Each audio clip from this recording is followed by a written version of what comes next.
লাচিত বৰফুকন। লাচিত বৰফুকন আছিল অসমৰ আহোম সাম্ৰাজ্যৰ এজন সেনাপতি।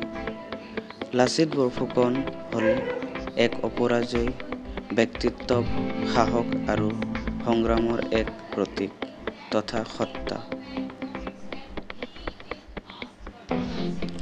লাচিত বৰফুকন হ'ল অসমীয়া জাতিৰ আৱেগ, অসমীয়াৰ স্বাভিমান।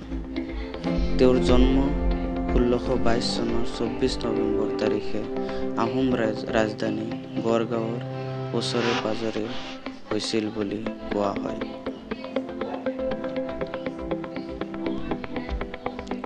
শিশু অৱস্থাৰ পৰাই সততা, নিয়মানুৱৰ্তিতা, স্পষ্টবাদী আদি গুণৰ অধিকাৰী আছিল লাচিত বৰফুকন। লাচিত বৰফুকনে নিজৰ বাসগৃহতে আৰম্ভ কৰিছিল প্ৰাৰম্ভিক শিক্ষা। ৰাজ পৰিয়ালত জন্মগ্ৰহণ কৰাৰ সূত্ৰেও সামৰিক আৰু অসামৰিক দুয়োবিধ শিক্ষা আয়ত্ত কৰিছিল লাচিত বৰফুকনে। লাচিত বৰফুকনৰ অতুলনীয় অৱদানৰ স্বীকৃতি স্বৰূপে অসমত প্ৰতি বছৰে 24 নৱেম্বৰত লাচিত দিৱস উদযাপন কৰা হয়।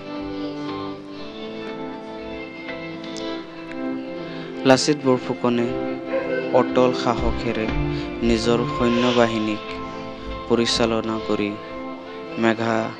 মোগল বাহিনীক পৰাজিত কৰি মাতৃভূমি অসমক ৰক্ষা কৰে। 1972 চনত শৰাইঘাটৰ যুদ্ধত জয়লাভ কৰাৰ কিছু সময়ৰ পাছতেই লাচিত বৰফুকনৰ মৃত্যু হয়।